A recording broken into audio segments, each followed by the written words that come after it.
Well, good evening, Gooners. Good morning, no matter where you are in the world. It's our very first match day live episode. Today, it's Arsenal versus Wolves. Come on, you Gunners.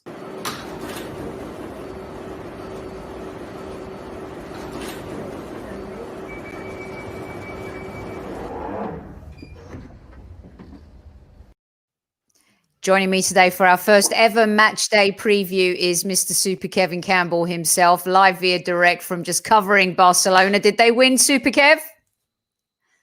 Barcelona won 4-0. Messi got a great goal and was quite fitting for, obviously, what happened with Madonna this week. So, yeah, I saw him take off the shirt and he was wearing the shirt underneath. That was really poignant and beautiful.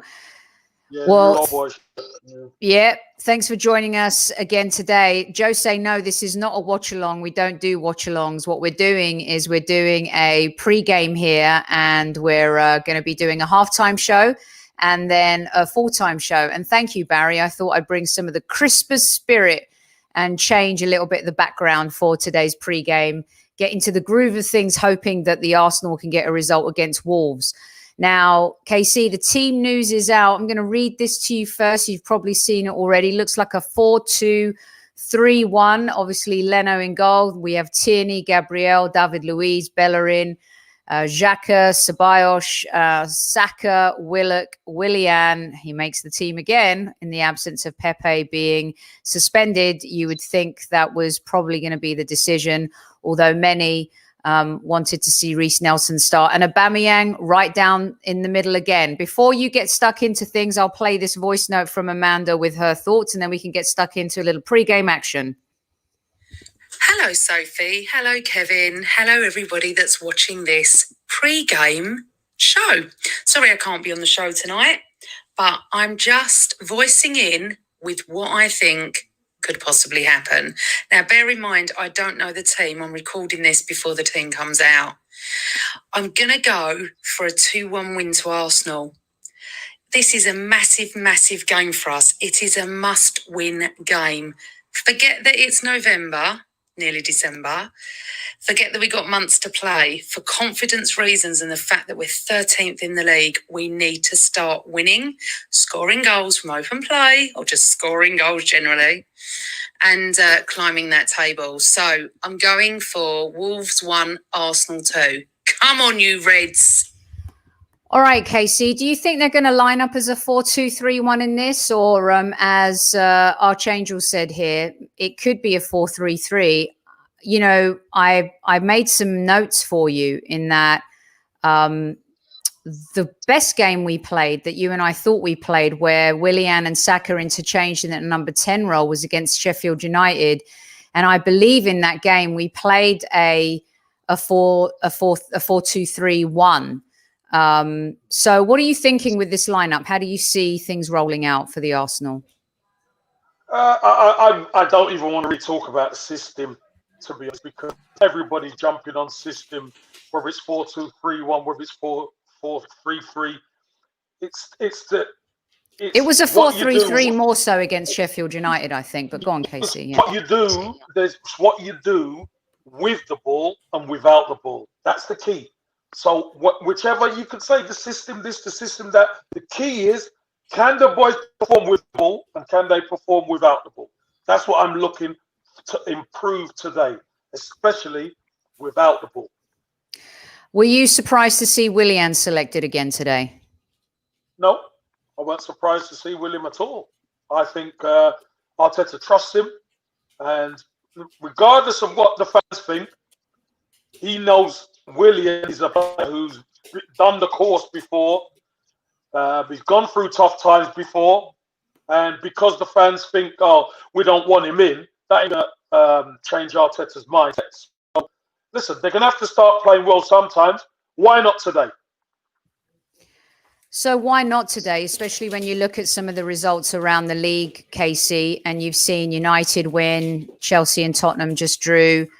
Other results, Everton lose.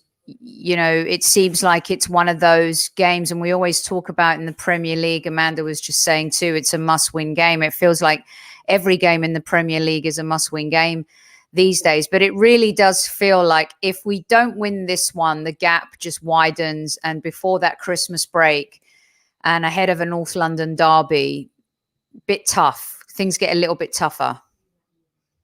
Well, the quicker we win, the better. And this is the next game, so let's win this game, and then we move on to the North London derby.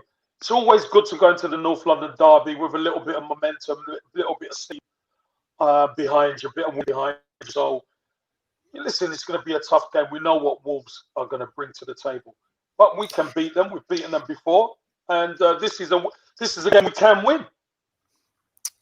I want the listeners who are in chat right now to check out the stat I have going on the ticker tape, KC.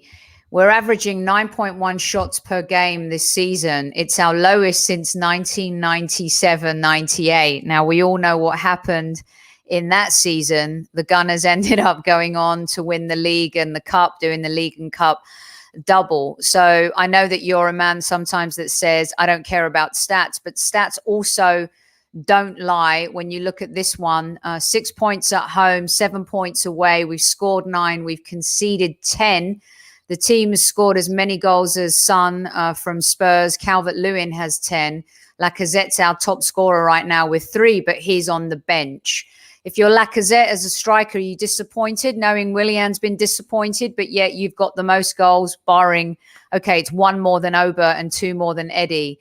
Not great stats really. But if you're Lacazette, are you a little bit disappointed?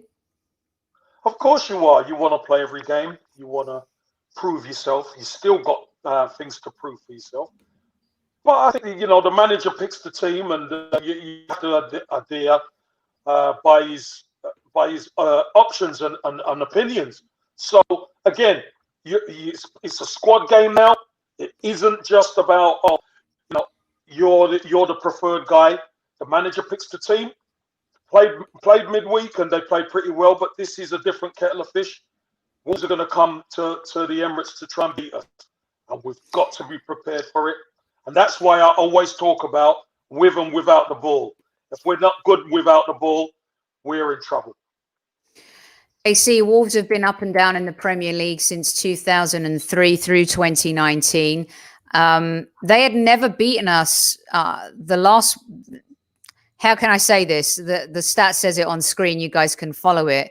They beat us 3-1 last April. And prior to that, they hadn't beaten us in the league since 1979. Obviously, the teams are very different now. This Arsenal team is very different as well, even to the 3-1 team that lost to Wolves. Wolves have been a revelation since arriving in the Premier League. They and Sheffield United kind of lit it on fire in terms of the teams that came up. Sheffield United suffering this season just shows you how tough it is to be consistent in the Premier League, KC. But Wolves, fast-breaking team, lethal up front, incredibly talented players in the midfield, on the flanks, and right down the middle too. What worries you the most today about this Wolves side? This Wolves team is the counter-attack for me. The counter-attack, they can be devastating on the counter-attack, and that's the reason why I say I'm not fussed on the system. The key for me is how Arsenal play when they haven't got the ball. If they think they could just get back into shape and not put pressure on that ball, we are going to be in huge trouble, because you have to affect the ball when you haven't got it. Now, if we can be good without the ball, we will play better with the ball, because then we'll be starting to open Wolves up. And we've got the pieces to score goals. It's about time we turned up to the party. It's about time, and that's what we need today. Okay, so Dellinger says the squad looks really attacking with Saka, Willock, and Willian. Agree with that? Do you think we're going to see a little bit more of what we saw against Sheffield United, KC, a game that got you and I a little bit excited in terms of how Willian and Saka played off each other, especially in that creative position? Yeah, it was really the rotation that really got us excited, because at times it was Willian in the 10, at times it was Saka in the 10. What we haven't really legislated for is Willock as well. I want Willock to be able to run beyond Aubameyang. That's really going to be key with that Wolves. We know the way Wolves, they play with that 3 at the back. So if Willock's going to run beyond Aubameyang, etc., then I think we get major props. Getting the ball to Willian deep and Saka deep, and then they can run it at the Wolves back 3 or 5. What are you looking for in particular in this game, Super Kev? Everyone in the team has to step up. Everyone has to play their part. There's no doubt that every single Arsenal player's performance is going to be under scrutiny in this one. But who do you think is the key to this game in against this particular Wolves side? Still no Partey. El Neni's on the bench. We've got that Xhaka Ceballos connection in midfield that a lot of Arsenal fans have a bit of an issue with. Who are you looking for to be the master and commander and the key to this match? Well, master and commander, you've mentioned names, but I think it's David Luiz, because we're seeing David Luiz in the back 4, and we know the players going forward can produce. They just haven't been at the races. So if they produce, and David Luiz be that rock at the back beside Gabriel, but in a back 4, that's the big question, because we know how well he plays in a back 3 or a back 5, as some would like to call it. But being there in a back 4, he's gonna have to marshal that defense in order to deal with that Wolves front 3. And can he do it? If we could keep them quiet, we'll win. And it's going to be key in terms of keeping them quiet. You know, they're really fast off the counter. We set up a little bit differently, home and away, of course, like most teams do, depending on who you're playing. I hope it seems like Arteta's throwing caution to the wind a little bit with this team, Casey. He's not playing it as safe as perhaps some of his other team selections. One question that's coming up a lot in our chat right now from fans is Maitland-Niles. He's not even made the squad. What's your take on this? What's happening with him? And a player who I thought could have been really protective in this match in particular, with how Wolves are so dominant on the flanks, especially with Maitland-Niles tracking back a little bit better than Bellerin. Bellerin is actually our best assist player right now. Can you believe this? 2 assists is our highest stat of any player in the squad. What's your take? What's your take, Casey, on Maitland-Niles? Look, one thing I don't know is he injured? Is he not? Is he fit? I don't know. So usually what we do see is Maitland-Niles at least make the bench, because he is so flexible. And today he's not even on the bench. So I worry, is he carrying a little niggle, or does he have a little knock? But if usually that would be acknowledged, wouldn't it, Casey? I don't know. I don't know. Look, we don't know, because it could have happened yesterday. I just don't know, and I don't want to speak about things that I don't know. So all I can say is, if he is fit and he's not involved, then that young man's going to be thinking of his future. If he's not involved, he's an England international and he's not involved. I just think he has to be injured or carrying a knock. That's the only way he's not involved, especially the way he's played and the way he's played against Traore as well. Yeah, and James making a good point in terms of that back 4 and setting up that way. At the end of the day, I think Maitland-Niles, to be fair, James, is a footballer and has proven that he can play in a lot of different positions. He's a hybrid. He's a bit of a baller and a super talented player that fits into a team a little bit like Phil Neville did for Manchester United. Every team needs a player like that, and perhaps he'll come into play as the season goes on. Sophie, don't forget this. Don't forget this. Having Ainsley Maitland-Niles on the bench will allow you to change system if you need it. Yes. Because he is so flexible. The fact that he's not there, obviously, and it's Cedric on the bench, obviously you still can adjust. You can't adjust as many things as if Maitland-Niles was on the bench, because he can play anywhere across the back, really, and in the field. So, KC, what do you say? Because does that tell you a little bit about what the plan B will be then if things aren't working out? Because there's a lot of listen. I'm one of those. I get it. There's certain players like David Luiz plays better in a 3. He can't play in a 4. Maitland-Niles can't play. Well, that's what people say. In a 5. That's what people say. But we're going to find out today, aren't we? Right. Exactly. Here's the scoop, Casey. So we have a couple minutes left here. We're going to give our predictions. I'm going to get to some of our listener predictions here. You and I will be back at halftime. First time we're doing this, so we hope everyone enjoys it. I agree with this comment from James the most. Just score a goal, Arsenal. I think that would be really good. Of course. In open play. In open play, not a penalty. Robin thinks 2-1 to the Gunners. I'm Barry, on that, Robin. Okay. 2-1. Barry, I think 2-1 as well. Barry's got a 2-1. Jose's got a 1-0. Fires has a 3-0. Alex McCarthy, oh dear, he has a 1-1. He can see a big mistake. Let's hope that big mistake doesn't come from us. I can see why he's playing it cautiously, though, Alex, there. And now, wait, yeah, okay, so you're saying seriously, he's backing up his 3-0 with a seriously 3-0 there. Casey. He's doubled down. He's doubled down. Just double down on the scoring. What are you thinking about this match? What's your score prediction? I think a 2-1. We've got to get Aubameyang going. We just have to. You know, it's criminal to have a player of his ilk not firing. So we've got to be able to get him chances and get him the opportunities in front of the goal.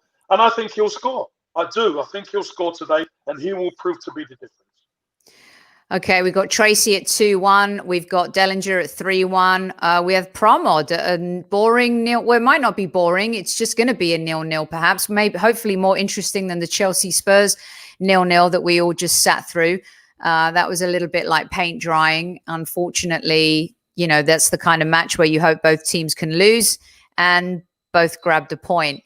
Kevin, I think that this could be the game where maybe everyone gets a little bit excited about Willian and Saka playing together. I think Willian has a lot to prove. I think he might be feeling the heat. We talk about that Sheffield United game, KC, where they were interchangeable and played off each other really well. I don't know why Arteta hasn't done it before. And I agree with Zod. He's got to score sometime. I think this might be a game where Arsenal fans fall in love a little bit with Willian. It's time. It's time for him to show the faith that the manager showed in him too. Because KC, you've been in a dressing room perhaps where you think, wow, he's picked him again. You know, hasn't played well, but yet he keeps picking him. And I guess he trusts him more than the younger players. Would you say that's true? Yeah, of course. I mean, listen, the issue is you're talking about a player who's won the Premier League numerous times and the Champions League. You know, but we're questioning him. But we're questioning him because he's got an Arsenal shirt on now. He's not got a Chelsea, he's got an Arsenal shirt on.